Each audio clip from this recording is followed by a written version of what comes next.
কোরআন শিক্ষার্থী ভাই ও বোনেরা, আশা করি আপনারা সকলেই ভালো আছেন।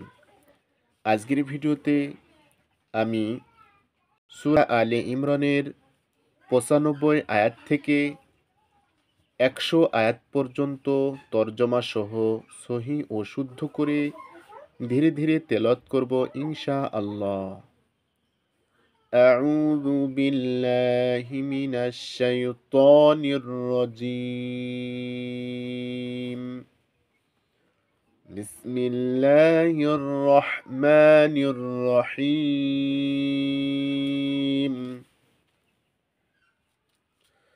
قل صدق الله فاتبعوا ملة إبراهيم حنيفا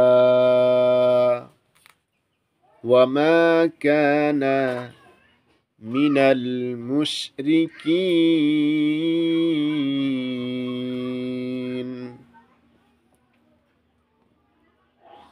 হে নবী, আপনি বলুন, আল্লাহ যা কিছু বলেছেন সত্য বলেছেন।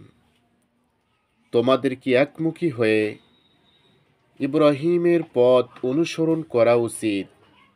আর ইব্রাহিম মুশরিকদের মধ্যে শামিল ছিলেন না। ইন্না আউওয়ালা বাইতিন উযিআ লিন-নাসি লাল্লাযী বিবাক্কাতা মুবারাকান ওয়া হুদাল লিল আলামিন।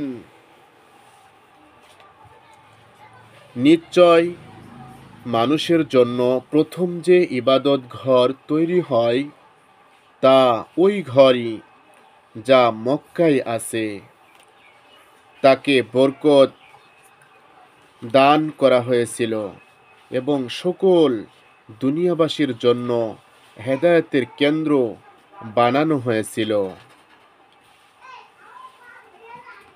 ফিহি আয়াতুম বাইয়িনাতুম মাকামু ইব্রাহিম ওয়া মান দাখালাহু কানা আমিনা ওয়ালিল্লাহি আলান নাসি হিজ্জুল বাইতি মান ইসতাতাআ ইলাইহি সাবিলা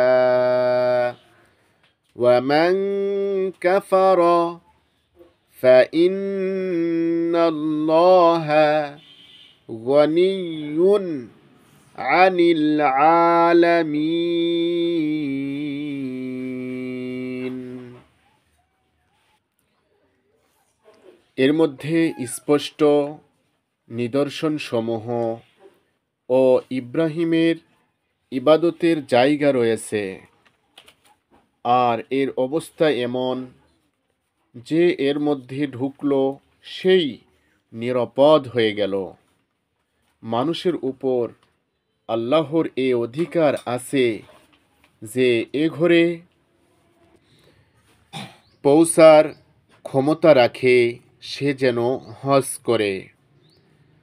আর যে এ হুকুম অস্বীকার করে তার জানা উচিত আল্লাহ দুনিয়ার কারো মুখাপেক্ষী নন। কুল ইয়া আহলাল কিতাবি লিমা তাকফুরুনা বিআয়াতিল্লাহ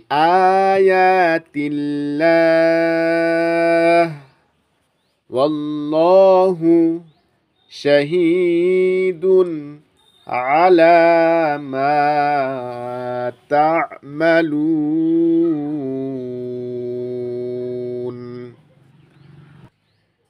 আপনি বলুন, হে আহলে কিতাব, তোমরা কেন আল্লাহর কথা মানতে অস্বীকার করছো?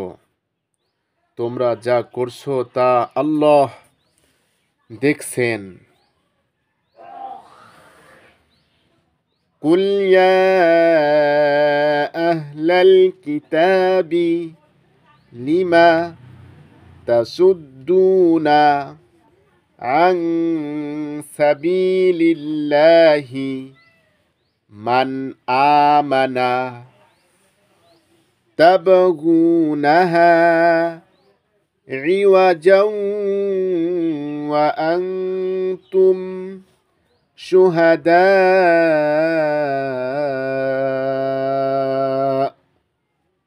ওয়ামাল্লাহু বিগাফিলিন আম্মা তা'মালুন।